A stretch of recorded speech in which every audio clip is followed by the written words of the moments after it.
These are 5 of Kamp Koral's worst episodes of all time. The 5th episode is actually the first episode the show released, called The Jellyfish Kid, with a rating of 5.6. The episode starts off with Spongebob having a cool dream about catching his first jellyfish. He tries to wake up all his friends bright and early to help him catch a jellyfish, but everyone is sleeping. Eventually, he just wheels Squidward outside on a dolly and literally uses him as an alarm clock with his clarinet. All the camp activities start to happen like usual, but Spongebob is way too excited about jellyfishing to focus on anything else, and talks about it all day. After lunch, the kids finally head to Jellyfish Meadows, and of course, Patrick has to go to the bathroom. And when he comes back from the bathroom, he says that he left his net in there. SpongeBob is already losing his mind and extremely anxious, and Squidward is finally about to blow the whistle for SpongeBob and his friends to go jellyfishing, until the camp tower announces that SpongeBob's getting a call from his mom. This episode's plot already feels dragged out and is annoying me, and it's only been 6 minutes. The worst part too is that SpongeBob's mom doesn't even have a reason for calling. SpongeBob spots a jellyfish while on the phone with his mom, and he runs after it and brings the phone all the way to the field. And then his mom finally remembers what she wanted to ask him. Have you caught a jellyfish yet? And SpongeBob just lets go of the phone at that point. Also, the next part is actually insane. It made me pretty upset. Patrick grabs a jellyfish to jelly his toast, and he literally holds the jellyfish still for SpongeBob to get it. And this dude still can't catch it. Like, what? SpongeBob starts walking home all depressed until a jellyfish starts messing with him, and he accidentally gets Squidward in his net trying to catch it. SpongeBob begs Squidward to give him some jellyfish advice, since he's obviously the greatest camp counselor ever. And Squidward tells SpongeBob he saw a bunch of jellyfish go into a cave, so it should be easy for SpongeBob to corner one in there. Turns out it was a jellyfish hive, so he doesn't have much luck in there either. Now it's almost nighttime, and SpongeBob still has not gotten a jellyfish. Sandy and Patrick decide to try to help him, so Sandy paints Squidward all pink and plans to have him pretend to be a jellyfish. They easily manipulate him by telling him he's the best dancer in the camp, and they shove Squidward's head into a bowl, and Sandy hangs him on a fishing rod when SpongeBob walks by. It almost goes good too, until Sandy decides to swing this dude around and he falls off of the hook. I'm really surprised the glass bowl didn't break, honestly, too. The next part though is when the entire episode just shifts plots, because a giant rock monster just pops up out of nowhere and eats Squidward. And then SpongeBob rides a giant monster all around camp until it eventually eats him. So SpongeBob blows a giant bubble inside the monster, and that's how he and Squidward safely escape, and the monster runs off. SpongeBob may have not gotten a jellyfish badge, but he did get the Save a Camp Counselor from a monster badge. So at least he got some satisfaction, I guess. Then the episode ends with a bunch of jellyfishes coming out of SpongeBob. I have no idea. The scene was confusing. Would they not just be shocking him the entire time? Well, anyways, this long dragged out plot is finally over. It's really sad that the first episode of this show is rated so poorly, but I can definitely see why. They took everything that made this show special to fans and just decided to shove our favorite characters in some generic camp setting and make them younger, even though they all act exactly like their adult versions. So what was even the point? You're telling me I just watched 15 minutes of SpongeBob trying to catch a jellyfish just for the plot to do a complete 180 and end with SpongeBob saving Squidward from a monster? Don't even get me started about how Patrick also literally held the jellyfish for SpongeBob and he still could not get it. Yeah, this episode wasn't that great and was really hard to watch. The plot made zero sense to me and was extremely dragged out. The 4th worst episode is Sugar Squeeze, with a rating of 5.5 stars. The episode starts off with SpongeBob and Patrick wondering what happened to their candy supply, and apparently everybody in the camp had their candy stolen, so they all work together to find out where their candy went, and they use SpongeBob and a candy wrapper as bait, since he's sweet, I guess. They all fall asleep, but eventually someone starts eating SpongeBob, and it's a baby narwhal. And that's not even the most insane thing, because then a dark figure straight up kidnaps everybody and brings them to a dark room. The figure introduces herself as Gnarly Narwhal, and she admits to stealing all their candy. Supposedly she stole the candy to crush it and turn it into something called Sugar Squeeze, which just seems like the kid version of moonshine. She also just starts squirting it in everyone's mouth, which is just not okay. Besides the fact that they're literally glowing, these kids look messed up. Next, Snarling drops all the kids off back at camp with their own bottles of Sugar Squeeze and heads home. And the next scene, Mr. Krabs is woken up by all the kids going absolutely crazy off the sugar high, and he has no idea what's wrong with them. He tries to make the kids go to bed, but they are straight up wired. Then Narline comes back, but now she's wearing a mustache and offering the solution for Sugar Squeeze. So she pulls out this giant ball and just spins it a bunch until the Sugar Squeeze is extracted. I guess Narline is a con artist, but instead of taking Mr. Krabs' money, she just takes a bunch of random junk that the campers had on them, and even Mr. Krabs' belt for cousin grandma. So Mr. Krabs gets to work and starts shaking all the Sugar Squeeze out of these kids, and it works like a charm, and soon all the kids get extracted and pass out. The weirdest thing though is that she drinks from the jar of Sugar Squeeze that they squeeze out of the kids. That's so disgusting. I guess you can also just spit fireworks or sugar squeeze, which is insane to me. Honestly, compared to the other episodes on this list, this one wasn't that bad for me. It was just really weird and unsettling. For one, this girl is squirting yellow sparkly juice into everyone's mouth and getting them sugar high. Then these kids are just high as balls until Mr. Krabs has to literally squeeze the juice out of them. The only redeeming point for me is that at least the main plotline was followed through the entire episode and had a good ending where everyone won. I guess the fireworks were pretty cool too. Other than that though, this episode is really uncomfortable and not very funny, so I can see why it's rated so low. The third episode is Tag You're It, with a rating of 5.5. The episode starts off with SpongeBob, Patrick, and Sandy doing some stretches. Apparently they're preparing for a game of tag. Also, is it just me, or does it seem like Squidward kind of wants to play tag too? But then something devastating happens. They go outside to play tag, and it starts raining. Squidward tells them they can play inside, but only if they do it very quietly. And at first they're playing pretty respectfully, but then things start getting out of hand, and Squidward just straight up kicks them all out into the rain. Despite being wet and cold, they just keep playing tag, until Larry the Lobster invites them into his cabin. Things are going fine too, until SpongeBob tags one of the jocks, and they start to get extremely rough with each other. And Larry kicks out the trio saying their games are too rough. Next we get a montage with a cute song, with SpongeBob, Patrick, and Sandy going around and terrorizing everybody with their game of tag, like Bubble Bass, Mrs. Puff, and the rich kids in the yacht club. The kids end up in front of Mr. Krabs' cabin, so he invites them in to play with Pearl. But Patrick says that babies can't play tag, and she does not like that at all though. And she tags all three of them at the same time. Look at this insane parkour she just casually does. She even drinks some milk and sprays them all down like a hose, and then kicks dirty diapers at them.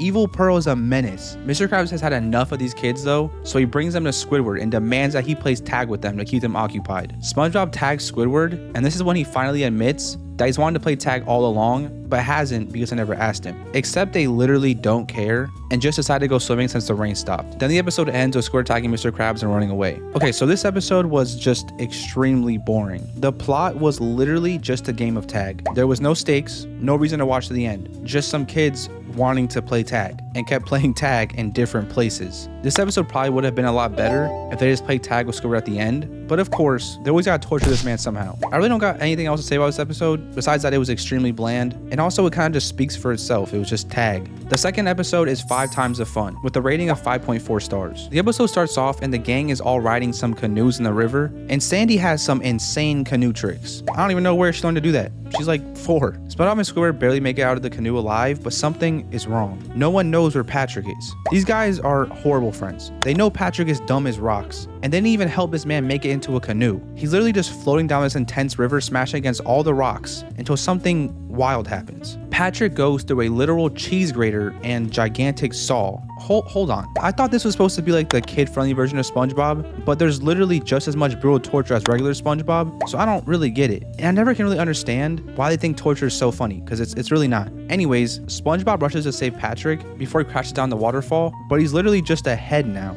Good thing for Patrick though is he is a starfish, so his limbs will regrow eventually, but for now he has this disturbing half baby body. He decides to just keep pooping himself. SpongeBob gives him diapers and he spends the next 4 minutes just pooping himself. Yeah, I know. Yeah, we also see that not only can Patrick regrow his limbs, but his limbs can also regrow Patrick. SpongeBob and Sandy get so tired of Patty's poopy diapers that they bring him to the outhouse, but then he just falls right in. And this episode is just disgusting. At least when Patrick does get out of the outhouse though, he's back to full size, and Patrick has his big boy pants back on. But this is when the 4 other Patricks just wander out of the woods. In the next scene, 2 Patricks literally body slam this poor child and absolutely destroy him. That kid is probably dead. They also go around eating everything, even the camper's man. Sandy calculates that in 17 hours, they'll devour the entire camp. And oh yeah, Sandy's genius solution to the 5 Patrick problem is to put them into a garbage compactor. They use Squidward's painting of some burgers to lure the Patricks in, and then they start the compactor, and it just explodes. The episode literally just ends with a million small Patricks raining out of the sky, so it's not even a good ending. I think I can see why this episode is not rated that high. It honestly just has no good story. I mean, the beginning just made no sense. They went canoeing for no reason. It was just a transition into Patrick pooping and becoming more Patricks. Like, that part just had nothing to do with the episode. Also, the conflict is just that there's a bunch of Patricks, but the reason behind it just felt so forced. They just forced Patrick to get hurt so they could just make more Patricks, And then in between that, they had pooping jokes, and those are never funny at all. And then to top that all off, the episode just has no good ending. There's no point in this episode where you feel satisfied with what you just watched. It's just not that good. And the next one is also not that good. So finally, the worst Kamp Koral episode of all time with the rating of 5.4 stars is Low Falutin. The episode starts off, and I guess it's about these two rich kids at the camp named Rhea and Ro. And of course, the second they bring out a wad of cash, Mr. Krabs pulls up ready to stand on business. So apparently, they like to watch poor people for fun. Rhea and Ro just seem like your average snobby rich kids who use their money to get everything they want until they go to a store and something goes wrong. Rhea and Ro decide to buy the Kamp Koral raft just to make this little homeless kid upset, but then their credit card declines. Apparently the twins' parents lost everything in the fish stock market, so now they're flat broke. They try to go back to their cabin, but they're not even allowed back into their yacht club cabin. Mr. Krabs tells them he's gonna have to severely downgrade their camp experience since they're broke, and their cabin is even worse than I even imagined. All they get is a tent by the dumpster. Insane. Even their butler stops responding to them, and they spend the entire night making sand sculptures until Mr. Krabs comes the next morning with some bad news. Since they can't afford to stay at the camp anymore, now they have to earn their spot in the camp by working jobs. First, Mr. Krabs brings them to work at the cafeteria with Plankton, and they have a lot of trouble with this, despite trying their hardest, which is obviously because they never had to work hard for selling before. Rhea has no idea how to use a ladle, and Ro just decides to throw away all the dirty dishes, so they both get fired pretty fast. Their next job is scraping barnacles off of the lighthouse, but somehow Ro manages to scrape the lighthouse off the barnacle, so they get fired again. Surely though, third time's the charm, right? They try to work with the camp nurse, but then they wrap a poor girl like a mummy and almost kill her, so they obviously get fired again. And they start to accept that without money they can't survive. They say they're gonna die cold and alone until my boy Spongebob pops up, telling him he wants to be friends and doesn't care about their money. Spongebob takes them out to learn about friendship, so they head to Jellyfish Fields. First, they find some kid who's on the floor with his shoe untied, so Spongebob hits the loop-de-loop and pull combo on this man to get him looking right. Spongebob then asks Rhea and Ro if they'll help him catch a jellyfish for the first time, so they agree. The twins try really hard to catch a jellyfish, but these jellyfish are smart. But eventually, one of the jellyfish led Rhea and Ro to a huge jellyfish that straight up bodies them. But then a jellyfish just captures itself. So now Spongebob is just a happy little boy with his first jellyfish. The next part is honestly really annoying. Rhea and Ro almost learn that they don't need money to be happy. But then this little newsboy comes out and announces that these twins' parents are rich again. And they literally learn nothing and go right back to being rich little snobs. So this entire episode was pretty pointless. For one, Rhea and Ro are not enjoyable characters. Not to be mean, but why are you watching an episode about characters that have nothing to do with SpongeBob? And they're just extremely boring. Also, the fact that the whole episode was spent trying to teach them a lesson just for them to end up rich little jerks again in the end is just crazy to me. Honestly, it was pretty cool to see them get humbled and to start becoming better people. Even though it is SpongeBob, I don't really think it fit the franchise, but as like a story in general, it was pretty interesting. But just the ending killed it. It destroyed it. And in conclusion, I think Kamp Koral is just not that good. There's no character development, there's no payoff, there's no actual conflicts. It honestly just feels like they're trying to make a bunch of jokes as fast as they can, even if it makes no sense. They're just forcing a joke down your throat. They got the classic torture jokes, poop jokes. You can tell they tried making this for like 4 to 5 year olds. So as a 20-year-old, it's kind of hard to review this, but the ratings still speak volume. I honestly think they could have made this show really good if they just showed the actual past of SpongeBob instead of having all the characters as just babies. We could have saw SpongeBob as a kid with his parents and trying to become a fry cook and his journey to loving the Krusty Krab. We could have saw lore on Mr. Krabs and Plankton's friendship. I think having lore would have been so much better. This just feels like a cash grab, and I'm not really a fan. Now these were the worst episodes though, so maybe the best ones are better, but I don't know. I'm just watching, Kamp Koral. That's my, my pains on Kamp Koral. I'm talking about Kamp Koral and overthinking and talking about Kamp Koral and talking on the SpongeBob Kamp Koral.